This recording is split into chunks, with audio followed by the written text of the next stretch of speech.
Welcome to the Spiritual Chats podcast. I'm your host, Reed, also known as Emerald Lotus. Each week, I sit down with a unique guest to discuss various aspects of spirituality. Each guest is a master in their specific niche. Not only will they share their wisdom with us, but we'll also get a chance to know some of our favorite creators a little bit better.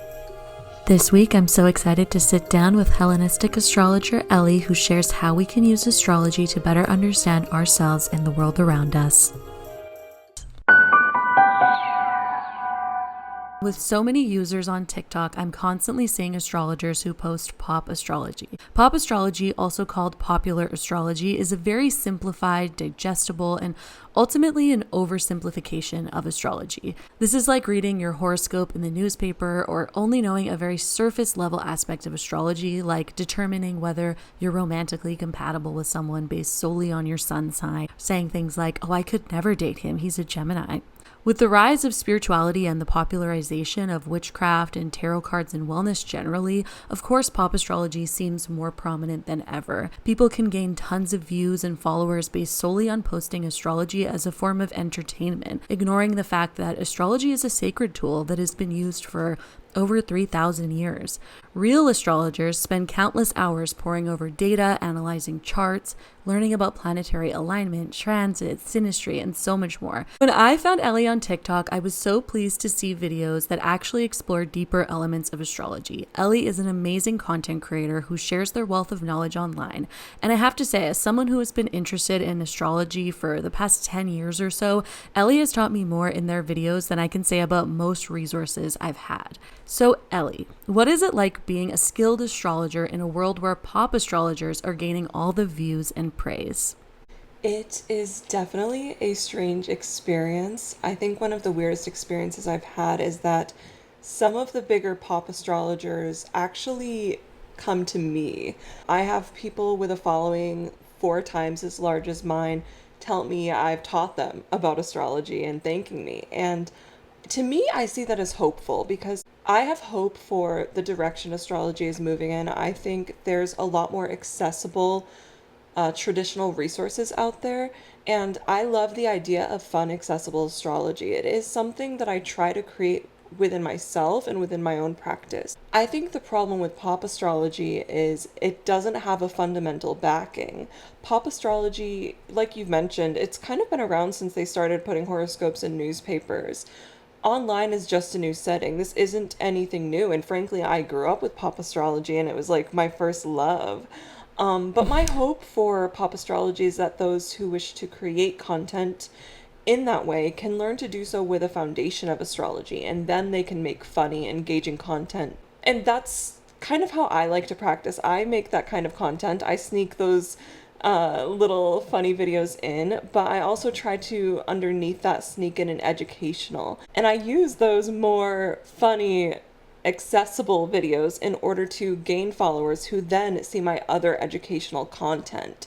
So I don't see that fun content is the problem, and I think it's more the misinformation, the pulling things out of thin air, the using my ex was like this, so every Gemini is like this. That's the problem. I think a lot of pop astrology is opinion-based, but it's stated as a fact. So to me, I see a future in which pop astrology can still be fun and accessible, but have more of a foundational backing. And that would make it a lot less frustrating for me to see. It does get frustrating from time to time seeing misinformation out there. I think anyone in any field gets frustrated seeing misinformation, and sometimes it's genuinely harmful misinformation. But I have hope for the field of astrology, and I do think there are a lot of new blossoming astrologers, and I consider myself to be one of them. So pop astrology is hopefully something that can transform and become a little bit more foundational as more and more traditional resources become available mainstream. I love that. And you know what? You said it so perfectly because that really is your content. You do post a lot of like fun, digestible, like could maybe even be considered kind of pop astrology-esque in some of your like titles. Sometimes you'll say things like, my favorite sign, or my favorite this to see in a chart, or I'm jealous of this person. Kind of have this like marketing sort of hook on some of your videos in the same way that pop astrology does, but then you really do tie it back to like a really interesting foundational knowledge. That's why I love your content. I'm always so shocked when I look at your page and see that you don't have more followers, because to me, I'm like, this person is doing it. Like, it's not only informational and kind of educational and sort of boring.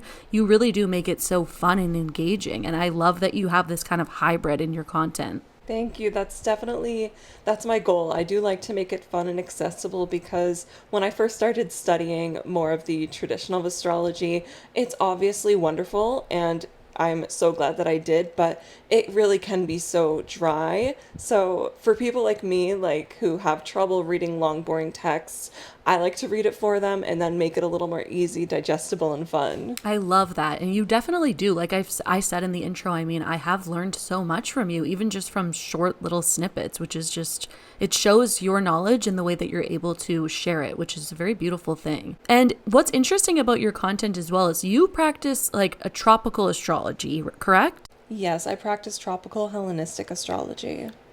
And can you explain what that means?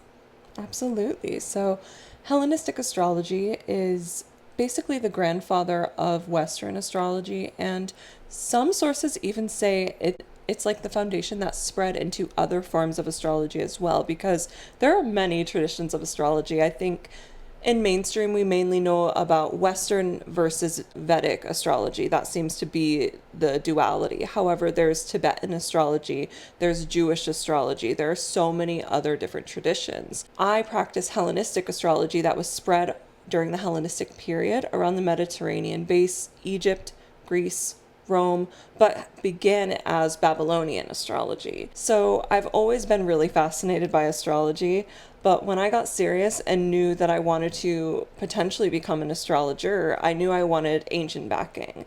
And I'm also a Hellenic practitioner, so I worship Greek deities. And I was really interested in practicing astrology in a way that has roots in Greece, and that, names the stars after deities that I worship. That felt really right to me.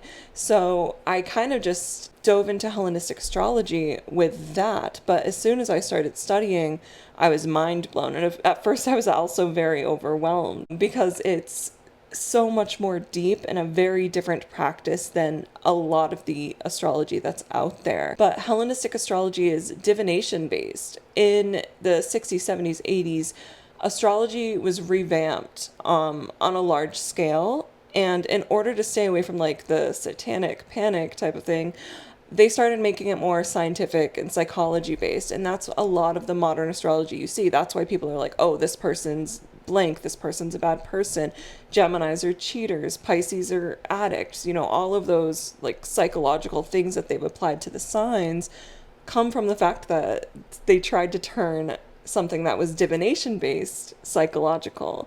So in Hellenistic astrology, yeah. Here you go, teaching me things all over again. Like, this is what I'm saying. I had no idea. That's so interesting. Yeah, absolutely. And as someone who was already practicing divination, like discovering that, astrology isn't only meant to teach you about you, but about your entire life. Like, it's more than just the personality.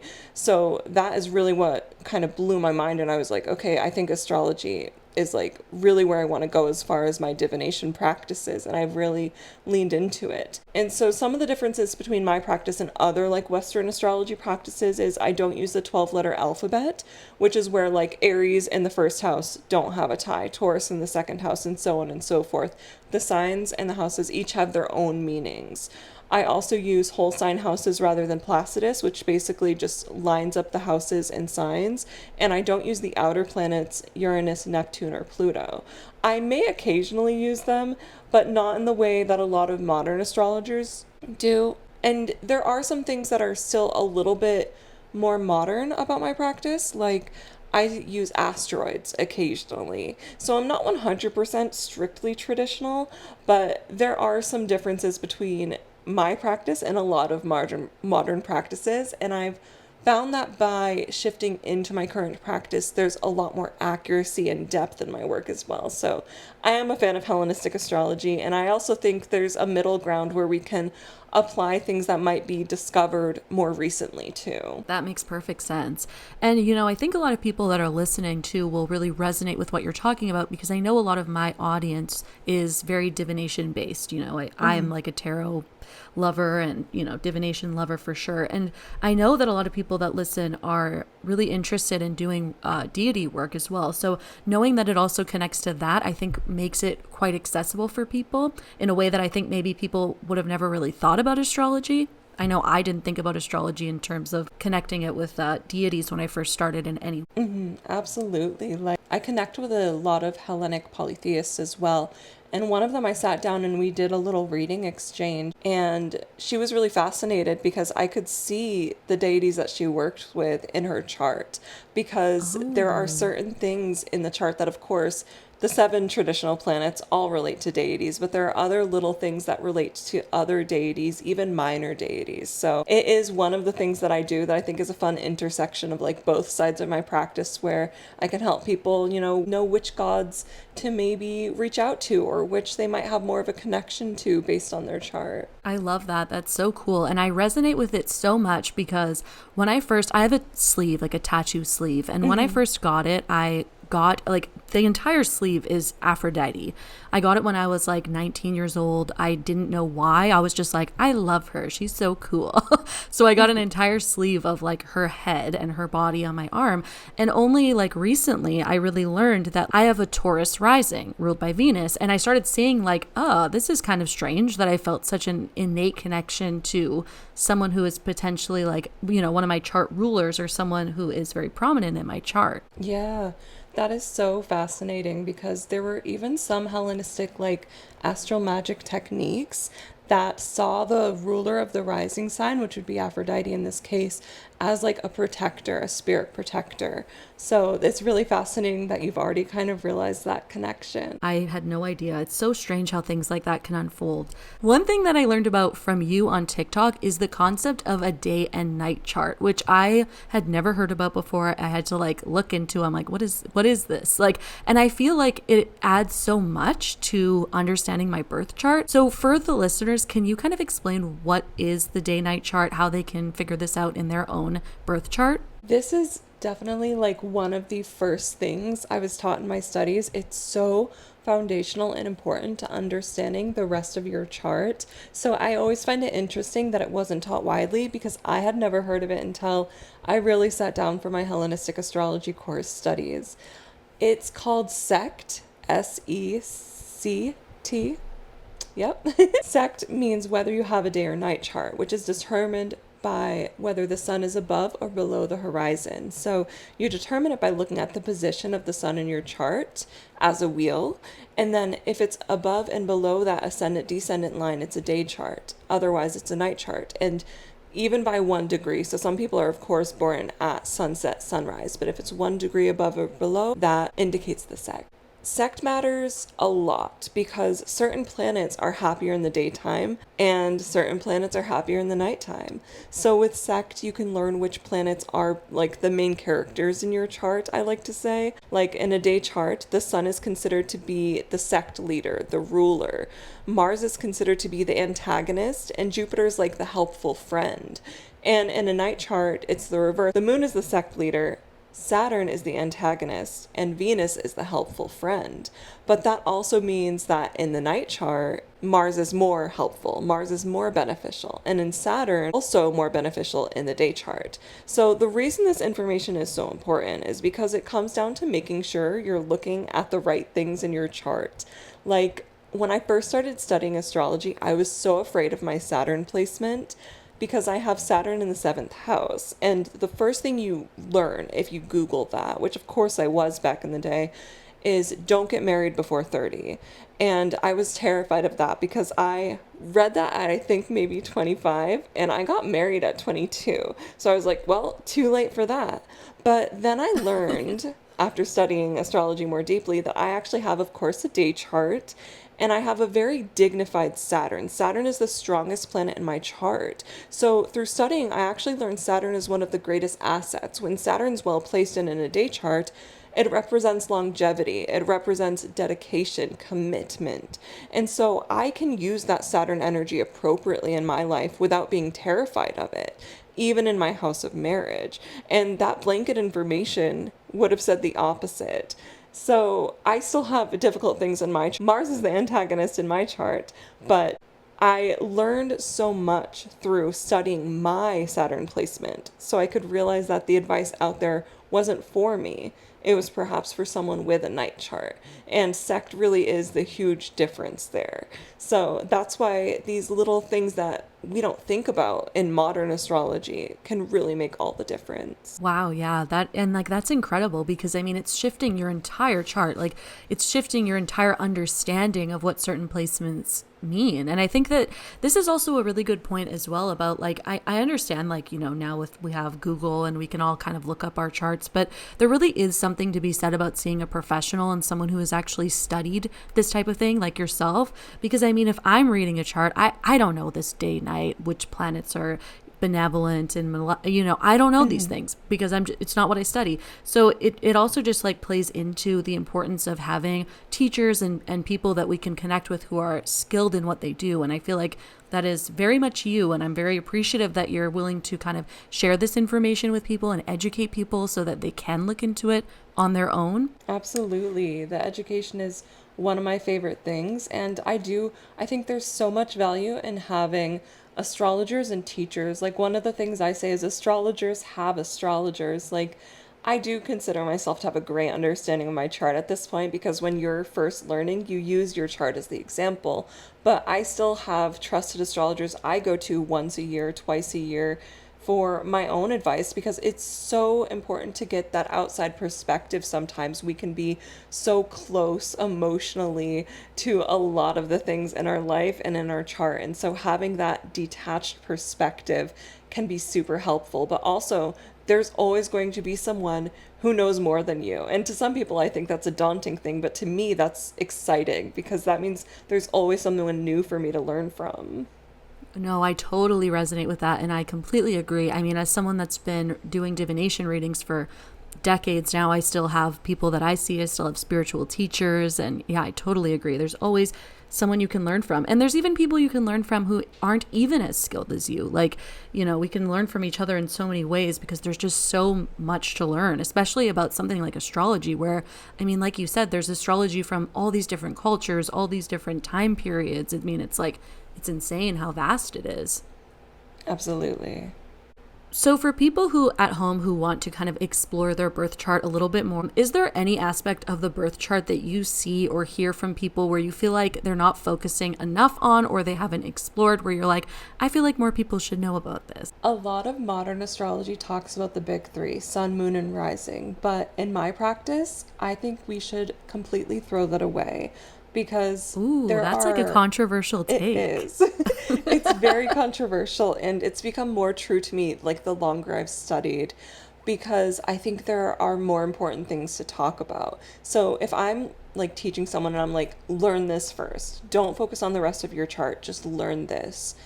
One of the first things is the rising sign and the ruler of the rising sign. In modern astrology, it's called the chart ruler, and I often call it that for ease.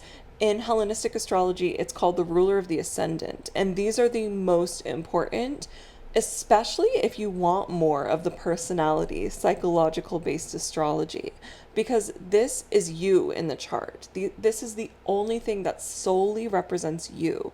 Everything else can represent someone else, something else. And a lot of modern astrology calls it the mask. But the truth is, the rising sign is the main component of our personality. It's not our mask. It's said to be the soul coming down and meeting the body. So understanding that is like how our soul expresses itself. And that is so important for understanding ourselves. And then the ruler of that, which is the traditional planet that rules the first house or the ascendant, that adds flavor. So a lot of people are like, oh, well, I'm a Scorpio rising and I don't resonate with that. And that's because then they have Mars and Taurus. So it really adds flavor. It's like, well, you have that little Taurus nature. It grounds it out. It adds a little Venus side to things. And it might even make it hard to connect because Mars doesn't even like being in Taurus. So there's a little bit of that. And it also shows your life direction, which is the real reason I think the rising sign and chart ruler is the most important thing, because the planet that rules someone is said to have its hands on the wheel of life. It used to be the wheel of the ship. Now I like to call it the wheel of the car because I think it's more accessible. It's like you're driving through life and that planet is the one directing you. So if you don't understand that, I don't think you should necessarily move on to anything else. Like, I think that is the most foundational piece. And then the next thing is the luckiest and unluckiest planets in your chart, which you need sect for. So once you know the sect of your chart, you know that Mars might be your unluckiest planet in a day chart, and you know that Saturn in the night chart. And then you will also know Venus is your luckiest in the night chart, and Jupiter is your luckiest in the day chart. Looking at the sign that it's in says where that lucky area of your life is. And I think that's important to know, because then you can direct anything in your life that way and it becomes a little luckier, or you can avoid and mitigate those unlucky placements. Like, for example, my most unlucky placement is in a house of mental health. And so one of my best ways of mitigation is just getting that mental health support, going to therapy, doing self-care. And then I like to lean into my third house, which is community, in order to tap into the luckiest parts of my life. And so understanding the chart ruler and the rising sign helps you understand yourself and your life direction. And then the next part, which is the luckiest and unluckiest planet, helps you understand where your strengths and weaknesses are. And I think once you have that foundation, it makes it so much easier to then expand into the rest of the chart. I love that. And I feel like that is such helpful information, especially for people like myself who find astrology to be incredibly overwhelming and just like it's constant bombarding of astrology to me. I've never been able to really learn it. I just seek astrologers and you know, pay for readings. But I know a lot of people like to look into it, and myself included, but I always feel very lost because, like, yeah, there's just obviously so many planets and placements. But that is, I think, amazing advice. And I feel like it resonates so much to kind of look at who you are, where you're showing up, how, like you said, the soul meets the body for you, and that gives you some life direction. And so to find your chart ruler, what is that? What is the difference between that and just like the rising sign generally? The chart ruler is just the planet that rules the rising sign. So, for example, Aries, that would be Mars, Taurus, Venus, Gemini, Mercury. And that's oftentimes going to be placed in a different sign in different house. For some people, it will still be in the same sign. And that's another thing entirely. And that can mean someone who, frankly, has a lot of self-motivation and really has to activate that in order to find their life direction. But just in general, it's the traditional planet that rules your first house. Got it. Okay, great. And then people will go on to hopefully look into their sect and finding the luckiest or unluckiest placements in their chart to kind of further do some further research on their own. I love that. Yeah. And you have such a deep understanding of astrology. Like, I've said this a million times already in this episode. But so how did you find your way to astrology? I have definitely loved astrology since I was young, and I come from a very astrological family. Of course, it was more modern pop astrology, but I still feel like that's my roots and foundation. Like, my dad always, he was a Libra sun, and he always bought those little Libra sun books and would buy me my little Aries book, and I'd be like stealing my grandmother's like Linda Goodman books from the shelf. But eventually I felt this tug to start practicing more deeply, because I was practicing on a pretty surface level for years, but I couldn't even like read the wheel of the chart. And I was like, I feel like this is meant to be a big part of my practice, but I don't think it can be if I'm practicing this way. So I basically saw an astrologer who I still adore posted that they were certified through Chris Brennan's Hellenistic Astrology course, and I knew that I wanted to take it. So I basically saved up signed up and I never looked back. Like, that really created a new foundation of astrology for me. So this has been a lifelong interest, but I found the deeper parts of it really by fate, because that astrologer was someone who just came across like my Twitter feed one day. So it does all feel very fated, but also like a lifelong love of mine. I love that. And you know what? I find so many people asking me, how can I find my passion or my purpose? I know that is so many people's, their crux of their focus in their life. And I feel like what you've said really exemplifies the idea that following your passion is really where you can find your purpose. So, you having this interest for so long and then just kind of taking a dive to learn more about it. And I tell people that all the time who want to learn more about spirituality or witchcraft. I'm always like, just pick up a book, just take a course, like just follow whatever interests you. And sometimes it's not going to lead to a career or a professional certification, but it might open other doors. And so I love that that's your experience. I feel like that's just so many people that I talk to.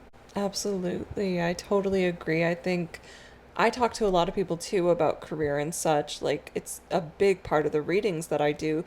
And there are things in the chart that can show that. But more often than not, when I sit down with people and I talk through those things, I'm just confirming what they already know their passion is. Like, it really can be written in the stars in such a beautiful way.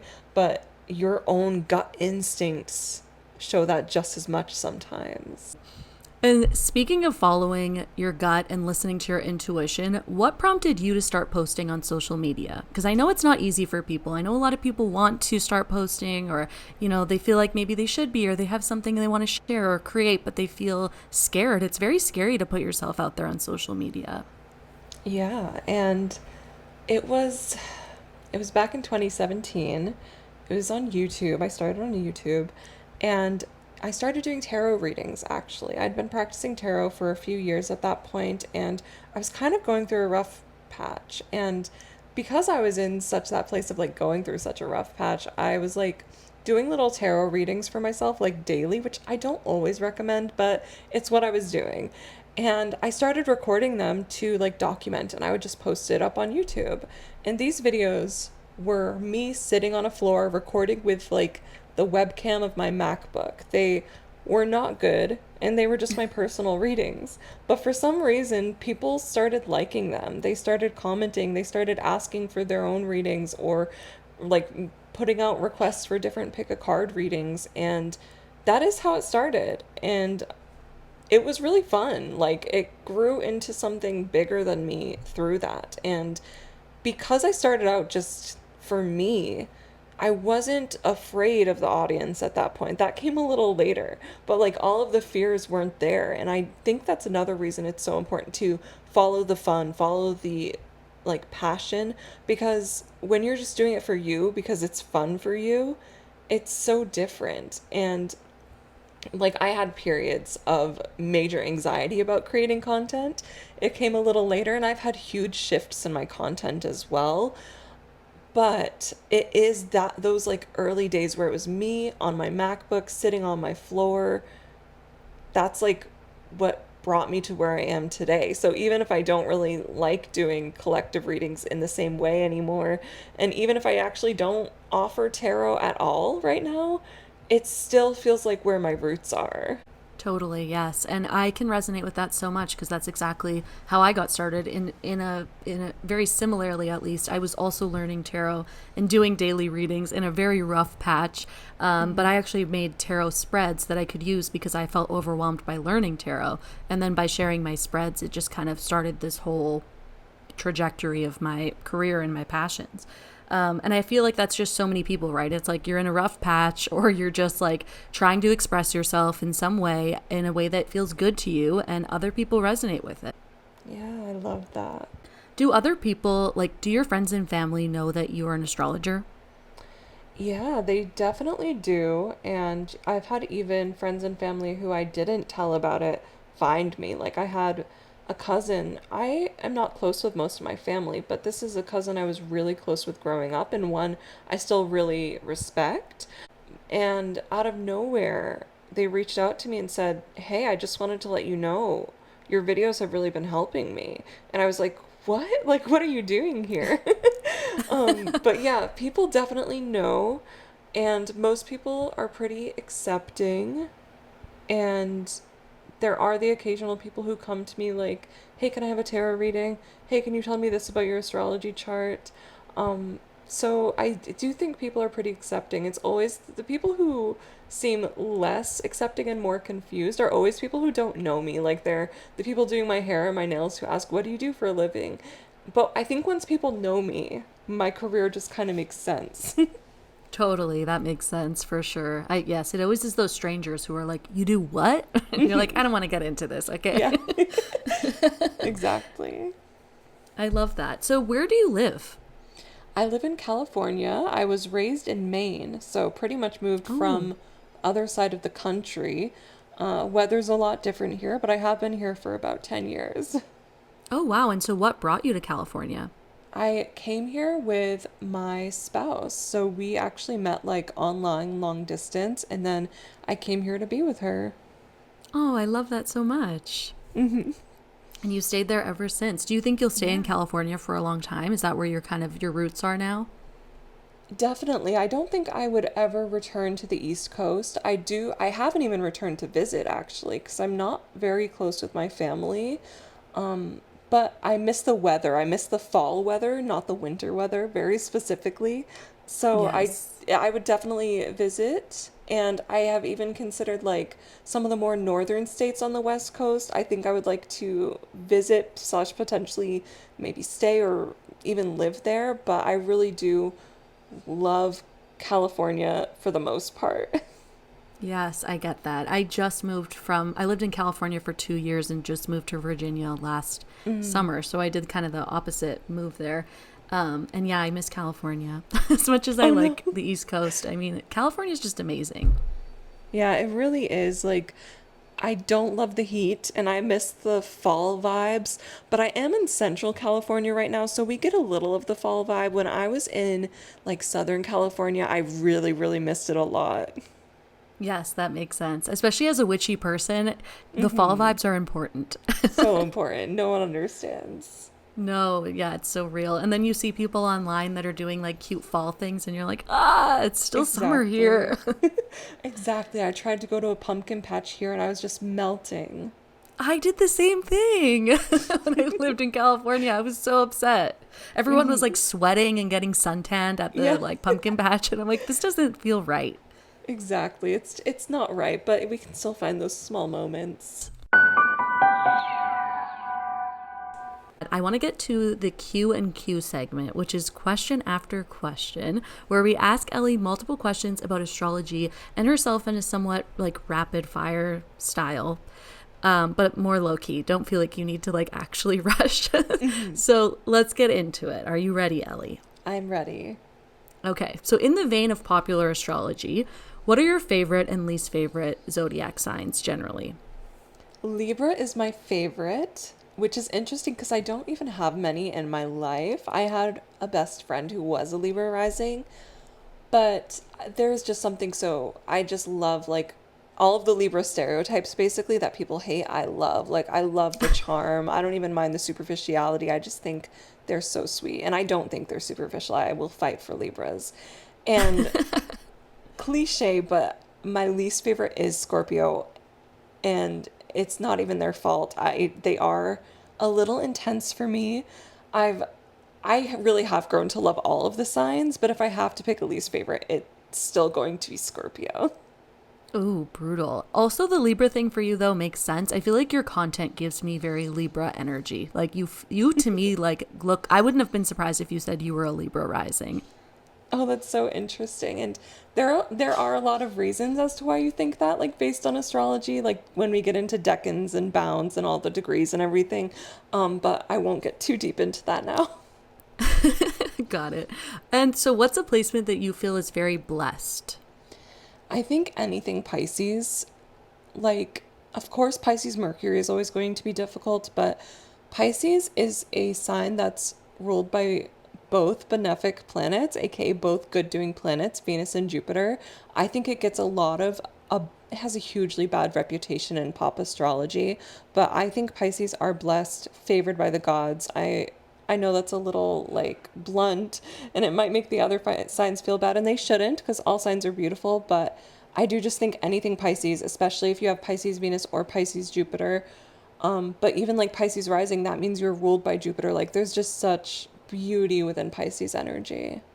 I love that. I feel like we need justice for Pisces. I know in a lot of pop astrology, they're always getting like, it's always just so rough on Pisces. And then they're also usually like the last ones included in different like videos and stuff. And I'm always like, they kind of get like the worst of it for no reason. I know, I always feel so bad. I've even considered doing my video orders like backwards to give Pisces a little love. Oh, they need it, I feel like. I love that. That's really awesome. I feel like there's going to be some Pisces listening that are like, thank you, finally. Yeah. What's a planet that you feel very connected to lately?